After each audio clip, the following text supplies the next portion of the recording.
Hello and welcome to another video. This one is going to be a reading vlog, but in particular I am taking part in Summerween, which is run by GabbyReads, which you can find on YouTube. There is an Instagram page all about it called This is Summerween as well. I'd recommend checking out both of those. So Summerween is basically a week-long readathon where it's all like horror and thriller books, basically for those of us that absolutely love Halloween. And they also do a Winterween one as well, which runs January, February time. And I thought it was a perfect time to, join in with this readathon. Well, it's not perfect timing. I mean, this weekend is Paul's birthday. So we've got 4 days off where we are doing a lot. So I'm just going to try and see how much reading I can get in. So it's Friday today, and this readathon runs until next Thursday. And I have 4 books for it. So we'll see how we go. There's a few prompts as well. You can have a look at the Instagram page and look at the prompts on there. But the first one is to read a book in the dark. So I'm going to do that Tuesday or Wednesday evening next week here in the library. And the next one is read a thriller or horror. I'm going to go for this one, okay, which is A Head Full of Ghosts by Paul Tremblay. Now, I know that Paul Tremblay is a hit or miss type of author for a lot of people. And excuse my face, by the way, I can see how shiny it is. I've just put a load of sun cream on because we're about to go out. So yeah, I know Paul Tremblay. I don't really know the full story as to why some people boycott his work. I haven't really looked into it. Maybe I should. But I did read, what's that one? A Cabin at the End of the World? Cabin at the End of the World? Edge of the Woods? What is it? I've forgotten what it is. And I actually really enjoyed that. I thought it was really good. It was a very clever idea behind it. And this is meant to be one of his scariest books. So this is proper horror. I know that it's in a suburban New England that it's set. And the 14-year-old Marjorie begins to display signs of acute schizophrenia. And it says on the back here, to her parents' despair, the doctors are unable to halt Marjorie's descent into madness. As their stable home devolves into a house of horrors, they reluctantly turn to a local Catholic priest for help, and soon find themselves the unwitting stars of The Possession, a hit reality television show. 15 years later, best-selling writer interviews Marjorie's younger sister Mary. As she recalls the terrifying events that took place when she was just 8 years old, long-buried secrets and painful memories begin to surface, and a mind-bending tale of psychological horror is unleashed. So definitely a psychological thriller, horror, and kind of gives me like Exorcist vibes, and I think that's kind of the way it's going to go. We shall see. The next prompt, I've got them written down here, is read a book with a night sky on the cover. So I have gone for The Gathering by CJ Tudor. I mean, there's bats. It's in the night sky behind there.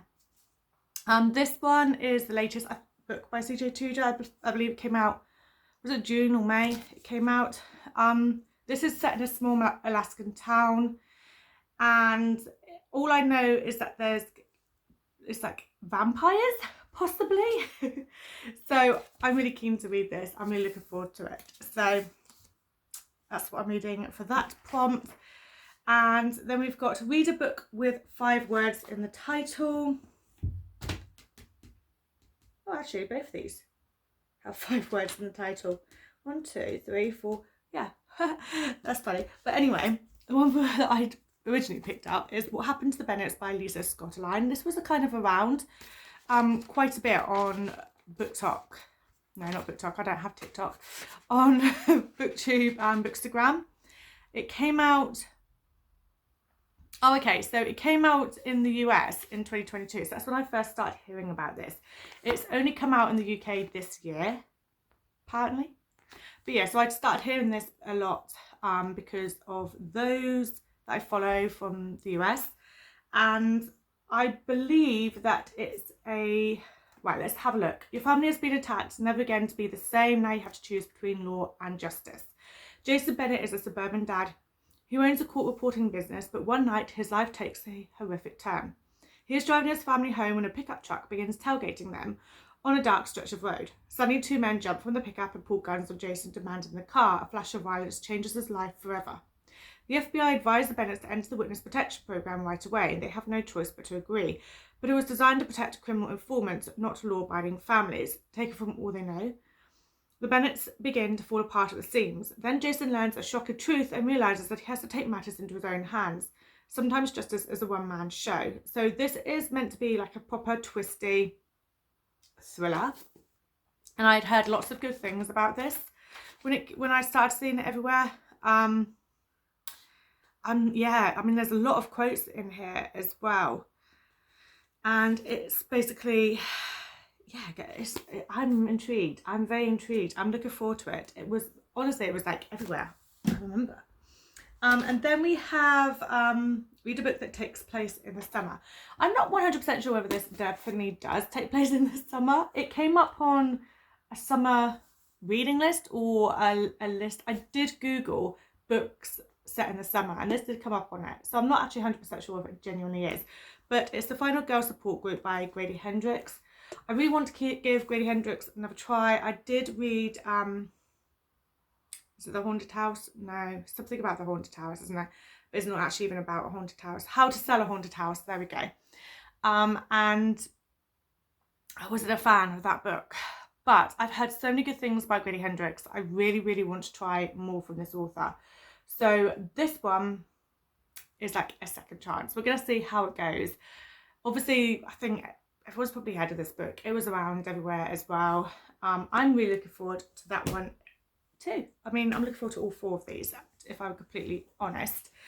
We're about to head out for a walk, but the walk's like where we're going is about an hour and 20 minutes away. So I'm hoping I could try and get some reading done on the way there. At least make a start.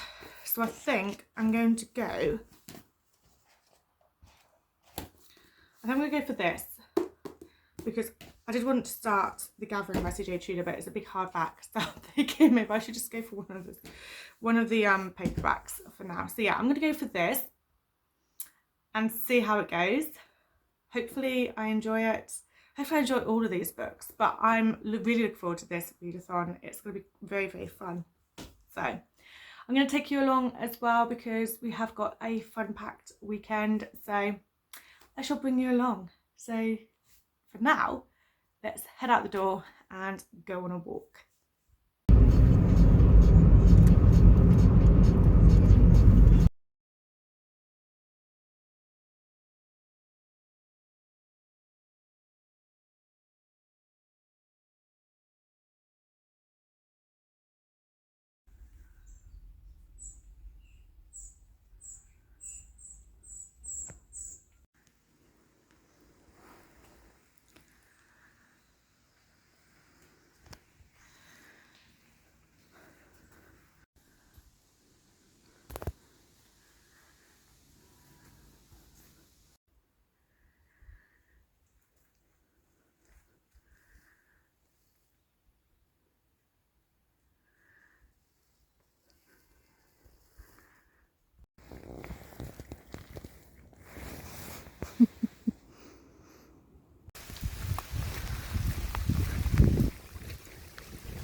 Hello, excuse the hair. I kind of got in like a low ponytail and it's doing some weird thing.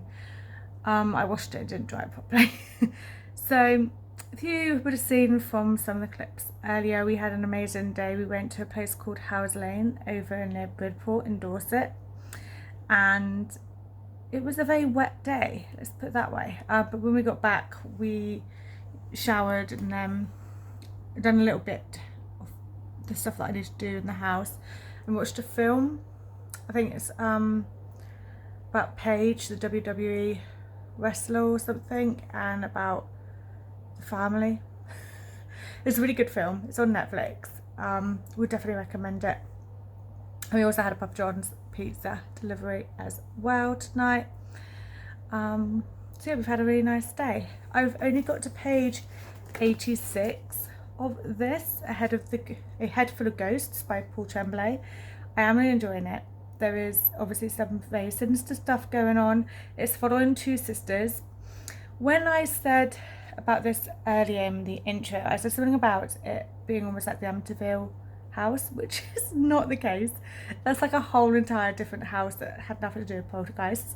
I was thinking of the Enfield poltergeist that was here in the UK, with the sisters, well, it's the whole family, in particular Janet. That's what it's given me, those sort of vibes. It's about that story, the Enfield house. So yeah, completely different. Different country as well. But that's what this is pretty much going on, in my opinion. We're following two sisters. We've got Marjorie and Mary, and Marjorie is basically showing signs of schizophrenia, but then it seems like it's a bit more than just that. It's like almost like she's possessed, and we're kind of seeing it from the point of view of Mary, who was her younger sister. This is like 15 years later after what happened, and she's just basically telling the story to this almost like journalist type person. So I'm really enjoying it. I think it's actually a really, something very creepy about it. There was a particular scene which was extremely creepy. So yeah, I'm keen to read on more of this, but I just wanted to give a very quick update. Tomorrow we're going out for breakfast, and then in the afternoon we've got friends coming over, so I don't think I'm going to be getting any reading done tomorrow, but we shall see. There might be a point where I can just slot some reading in, I don't know yet, but tomorrow's Paul's birthday, so yeah, might not get any reading done. So maybe Sunday I will get back to this, but I shall keep you updated.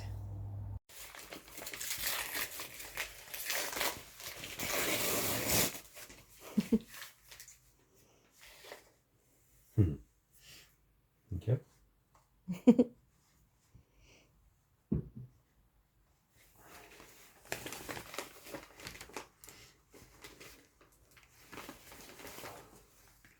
Wrapping paper.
Hello, thought I would actually come on here with a little bit of an update because I'm on page 222 now.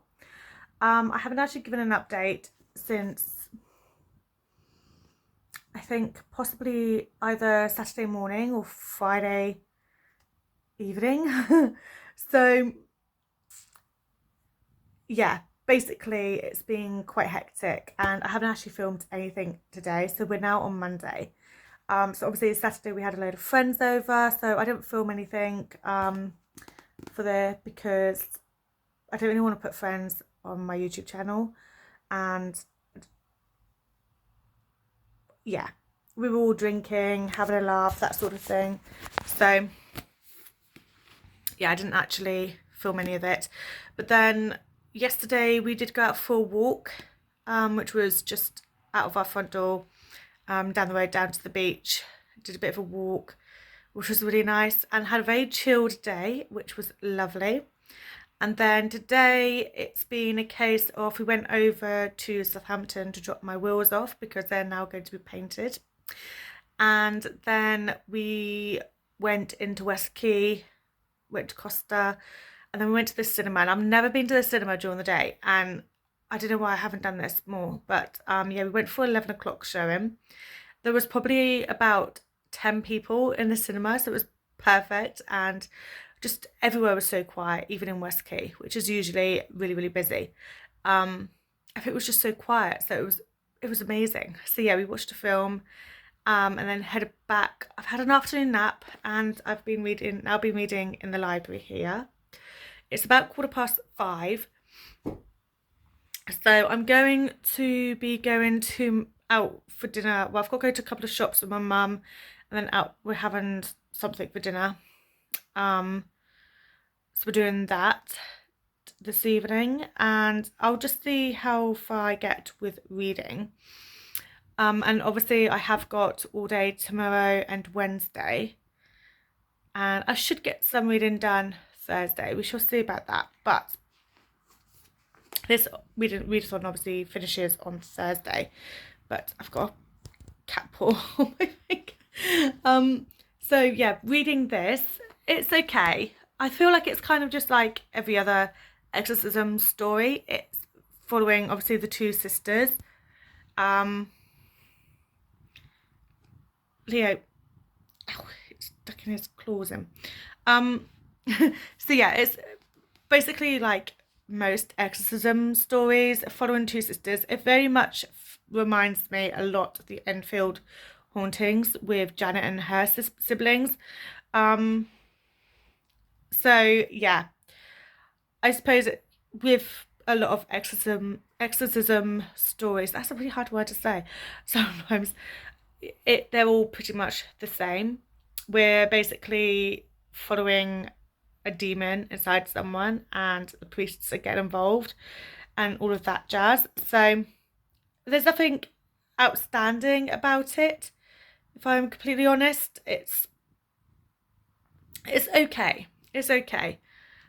There are some like spooky moments which are quite good, but yeah, I don't know. It's an okay read. I wouldn't say it's 5 stars by any means. It's going to be probably a 4, I reckon. But we'll see how the ending goes. But yeah, it's okay. It's okay. It's a good horror. But obviously it is the same as all other books that you read about exorcisms and films that we watch and the stories that we hear, you know, like the Enfield house or the Enfield hauntings, like that sort of thing. Yeah, we kind of like have pretty much heard all about it before, so it's just revisiting the same old stuff. But I am enjoying it, and there are a lot of spooky moments going on as well. So yes, I thought I'd just come on and give an update, because I haven't really updated on here for the last few days because it has been quite busy, and we've been just celebrating Paul's birthday, which is why I'm still on the same book. We are like 4 days into this readathon, and I still haven't finished the first book. So I was hoping that I could get this done today, but I mean, there's still quite a bit left, and I can't get the audiobook yet because I was hoping to get that so that I could possibly listen to it on the way over to my parents' house, but it's not going to happen. So what I'm going to do is see if I get any reading done whilst I'm at my parents', and I'll probably come back and just focus on reading this. So if I could get this done by the end of the day today, that would be superb, but we'll see how it goes. We'll see how it goes. That's my little update.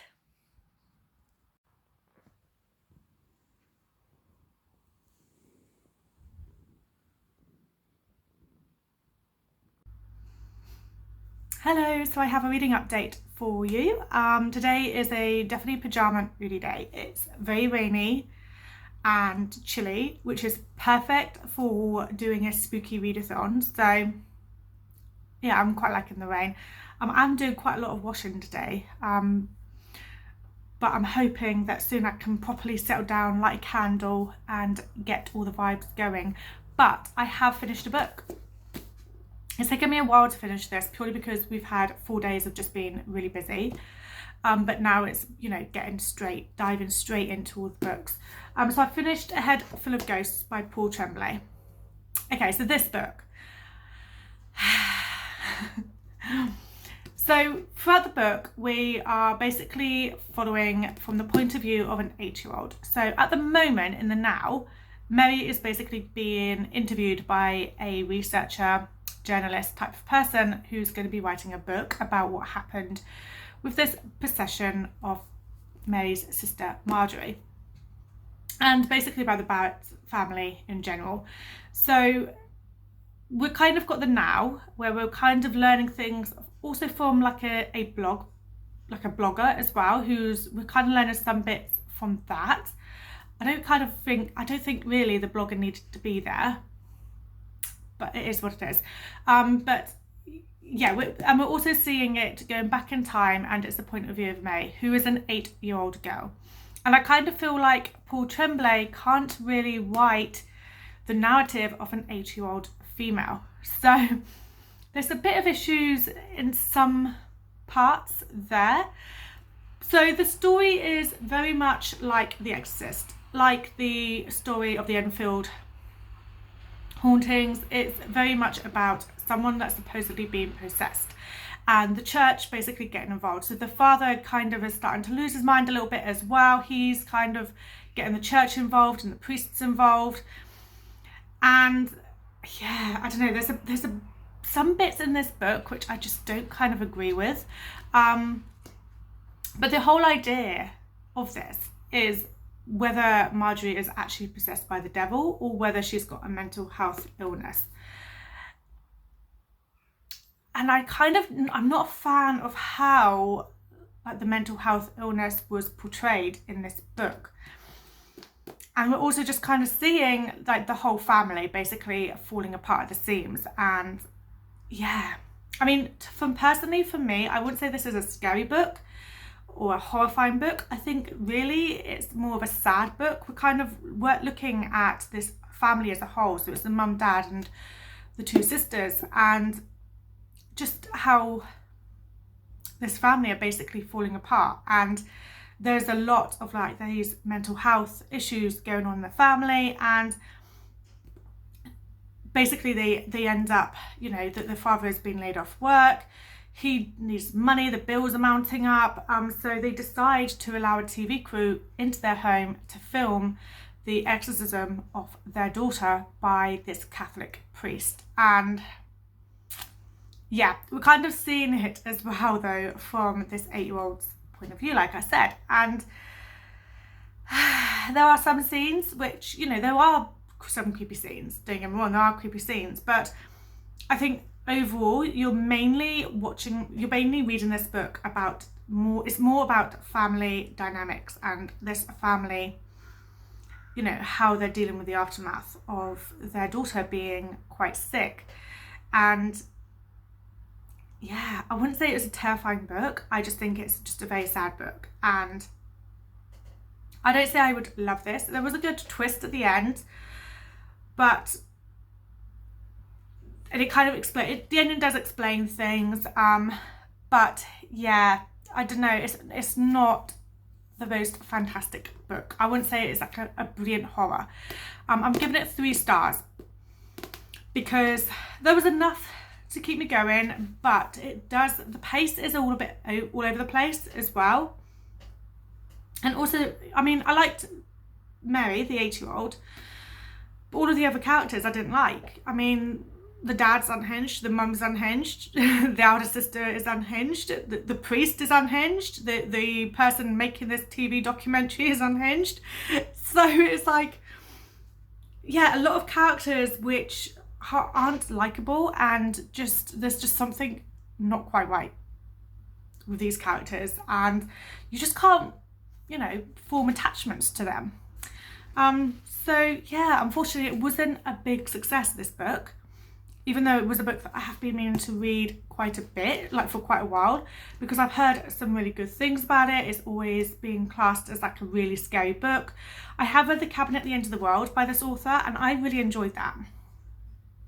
I quite like that book, but I haven't read anything else. But I'd heard this one and also Disappearance at Devil's Rock were 2 books by this author that were meant to be absolutely terrifying. I wouldn't say this was terrifying. I kind of feel like the trope of basically following what The Exorcist is about is kind of overplayed a little bit, and is not a trope that I really look for in a book. And also I'm not 100% sure if I completely agree with how mental health was portrayed in this book. So yeah, a couple of things which meant I couldn't love it, but I'm pleased that I read it, and it does tick off a couple of prompts as well, because there is a clip of me reading it in the dark. I did read it in the dark. It has got 5 words in the title, and it is a horror. It is classed as a horror. So it does tick off 3 of the prompts. Obviously I'm going to use reading in the dark on the majority of the books, but I'm using this one mainly for horror. The next book that I'm going to be reading, and I'm going to start straight away, is What Happened to the Bennets by Lisa Scottoline, which is a thriller, and I'm going to start it basically straight away. And this is for the prompt with 5 words in the title.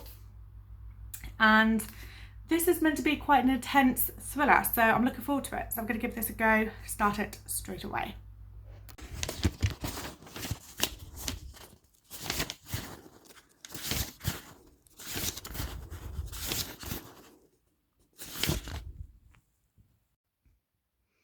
Hello, I just wanted to come on here with a bit of a reading update, because I'm 72 pages into this, and my gosh, it's good. It's very good. It's very, very good.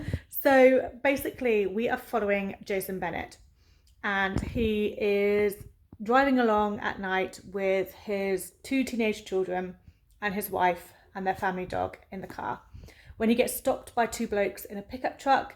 There's some violence, and something happens that basically will affect the family. And once, you know, the police have been involved and they're looking into it, the FBI then gets involved and tells the family that they need to go into the witness protection scheme, and basically be sent away, start new lives with new identity, all of that jazz.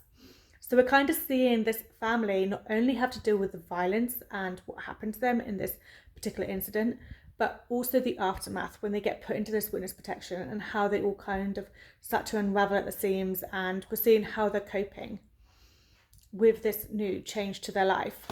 And my gosh, it's good. It's very, very good. So we're literally thrown in the deep end with it from the very first beginning.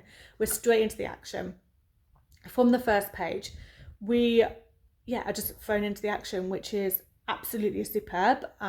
It's a very action-packed book. We know from the back that at some point Jason Bennett, who is the father, decides to take justice into his own hands. So we know that it's going to become a bit of a revenge story, which I'm absolutely loving. There's already been a couple of twists. There's been, just so much going on that I'm just thinking it's, absolutely brilliant. I'm really loving this book. I'm definitely wanting to continue reading this. I'm just waiting for Paul to get home, and then we'll have some dinner, and then I've got to go out and do the food shop for the rest of the week. I'm not sure where he is actually. It's 6:15. So hopefully he's home soon so that we can have dinner, because I'm absolutely starving.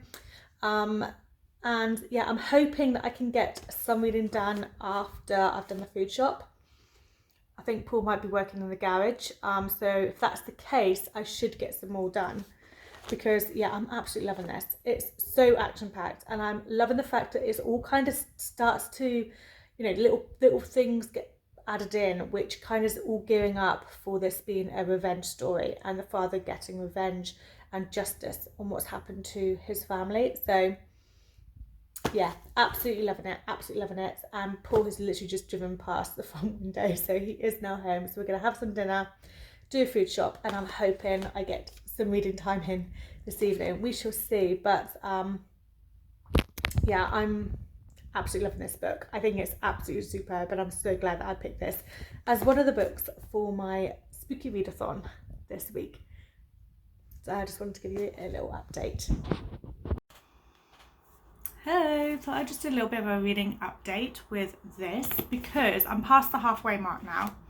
I'm actually on page 186. I've probably got about 140 pages left, and I thought I'd just do a little bit of an update, because we did have a moment where there was like 50 pages where the pace completely slowed down, and not a lot was happening in the storyline. We were just basically seeing the family's day-to-day life in this new house whilst they're waiting for their new identities to come through. So not a lot was happening. We have had now a reveal that's kind of, you know, a secret about the family, which has basically thrown everything out of the water. Is that the saying? Whatever the saying is. And now we've got a moment where the father has actually escaped from there and is out to get revenge. We've managed to get to that point. So I'm really pleased about that, because that means we do have this much which is going to be about the revenge. So I'm looking forward to it very much so. I do love a revenge story, I really do. And with this one, yeah, we had like the 50 pages which was slow paced, but now we're starting to see that the pace has picked up again like it was at the very beginning of the book. So yeah, I think we're in for a good time with this book, I really do. It's about 4:30, so I've got just over an hour more of reading whilst I'm working. Obviously I have to answer the phone when it rings, but so it's like on and off reading. I finished work, I'm having a very quick dinner, and then I'm off to go and pick up a mate of mine, and we are heading over to the pub to meet a couple of other mates because it is the football tonight, and we are doing like a tradition that we always do. So basically, whenever we watch the Euros and the World Cup, if England gets through past a certain stage, then we go to a place called the Brass House in Bournemouth. It's not a place that I would recommend to a lot of people. It's a very typical stereotype football type of people that go there, and it's just absolute chaos. There's sides of beer thrown all over the place when England score. It's like very full on, and it's not nice to go to when the football's not on. I mean, it's not it's not the place to go. If you live near Bournemouth, you wouldn't really go to the Brass House, but it has become a tradition with me and my mates to go to the Brass House if England gets through to a certain time, because of the atmosphere there. But like I said, it is just very much a typical type of football fan that goes there. But hopefully there's no fighting next to me or anything like that, you know. But it should be fun. I'm also hoping that we get in as well, because we tried, it must have been like a World Cup or Euros a few years ago, and I was working, so I had to like race down after work, and I couldn't actually get in, and my friends were already in there, so I had to do like a little sneaky ninja thing and pretend that I was walking back out of the smoking area to try and get in. I managed to do it though. I caught up with all my mates, but the game had already started, and I had spent the first half of the game just watching through the window, not being allowed in. And then obviously when it was half time and everyone was coming out, I managed to like sneak in. So I'm hoping that, because we're getting there a bit late, about 7:30, and it starts at 8, I feel like we possibly might not get in, but we shall see. I'm leaving here at 7. My mate lives 5 minutes away, and then to get there is probably about 25 minutes to get into Bournemouth, and we've got to park as well, which is always a freaking nightmare. So yeah, I'm hoping we can get in and it's absolutely fine. But until then, I'm going to continue on reading. I'm looking forward to my dinner that I'm having as well, because my dinner is you know, like the sandwich meal dough that you get from Sainsbury's. It's that, but it's not a sandwich. It's like these chicken katsu, like almost like a sushi type thing, like the rice and the green stuff, which I can't remember what it's called. So I'm really looking forward to that. I thought I'd, you know, get that instead. Very, very quick dinner so I can just, yeah, get out basically. So yeah, that's the plan for this evening, and a little bit of a reading update for you. So yeah, I mean, I'm enjoying this, and I should have this finished by the end of the day tomorrow to complete the readathon.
Hello, I have a reading update for you because I have finished What Happened to the Bennets.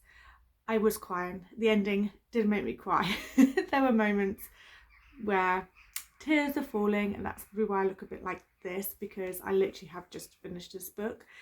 Okay, so this is following Jason Bennett and his family, is the wife, 2 children, and their family dog. They are carjacked and something goes horrendously wrong, resulting in a death in the family. They then learn that it's something to do with like this big drug gang and this organisation of criminals, and they get taken into witness protection by the FBI. And as they are in this protected house waiting for their new identities to come through, we have Jason Bennett kind of learning that maybe he can't trust the FBI and wondering who he could actually trust, and also realising that if he wants to get justice for his daughter against the person who killed her, then he needs to act himself and go and get revenge. So he manages to escape. And then we have like the second half of the book is very much like an action story, and we're following Jason Bennett as he is, you know, going up to these gangsters, like the head of these gangs, and, you know, trying to figure out, piecing everything together and see why his family was targeted. And I did like the action side of things, like the second half of the action. I really did like that. I mean, there was a lot that was, you know, a bit questionable, and a lot where you're just a bit like, it's not very realistic though, is it? Let's be honest. But it was still entertaining. So with this book, I'm giving it 4 stars. I kind of feel like the first part of this book, when the opening to this book, is amazing and spot on. And I was hoping that we would just carry on like the opening. So you're basically thrown in with this carjacking, this death. What am I on about? There's what am I talking? So yeah, so there's this death and this whole situation where they're put into witness protection, and it seems like it's going to be a really good story, but then it kind of slows down. The pace slows down a lot, and the author, for some reason, decides to give every single bit of detail, like what he's getting from the grocery store, and like it's really bizarre. And the pacing just completely falls, and I don't really understand what the need for it is, really. I'm guessing that it's kind of meant to slow down the pace, build tension. And then you have like this fast-paced second half with this like load of action. But I kind of feel like it makes the pacing go a bit all over the place. So yeah, there's a lot that I did quite enjoy with this, but I do feel like there's a lot of far-fetched stuff going on in the second half. And I also feel like there was those 50 pages in there that I did say about before, that kind of just makes the pacing really slow. And yeah, so it's definitely not a 5-star read for me. It's going to be 4 stars because I did enjoy it enough to keep wanting to read. I wanted to find out what was going on. I wanted to find out if Jason Bennett managed to get justice, all of that stuff. So there is that. But it is now the end of the readathon. So this is Summerween, which is hosted by GabbyReads. So I definitely would recommend going to check out the the YouTube channel and her Instagram. There is an Instagram that's called This Is Summerween, which you should definitely check out. It's a really good readathon, runs for 7 days, and I'm really pleased that I took part in this. Obviously I had like 4 days at the beginning where we were doing a lot of stuff for Paul's birthday, so I haven't been able to read as much as I would have liked to this week, but I did finish 2 books, so that's not too bad. I mean, there were 5 prompts and these do fit majority of the prompts. I feel like I could say this is technically a night sky. We're in this night sky looking down. I'm gonna go with it, which is one of the prompts. Also, both of them have 5 letters. Both of them, it's a horror thriller. With both books, I did read them in the dark as well. So yeah, neither of them take place in summer though. Actually, I suppose this one, was it summer? I don't really know, can't remember now. Yeah, possibly set in summer. This I gave 3 stars, just to recap. This was 3 stars. It's okay, but I didn't love it. It wasn't the sort of book that had to be gripped, in the sense of it was very much like your usual books about exorcisms and possessions. It kind of played along the same lines anyway. I apologise if you can hear that. That is one of the cats trying to get through the door. But yeah, I'm pleased that I managed to read these 2 books, and I'm pleased that I managed to take part in the majority of Summerween. And like I said, definitely check out GabbyReads on YouTube, who hosts the Summerween, and she also does a Winterween as well, which is about January, February time. And also the Instagram is This Is Summerween. But yeah, those are the books that I read, and that brings me to the end of my readathon, as it were, and my reading vlog, as it were. So thank you so much for watching, and I will be back very soon with another video. Bye.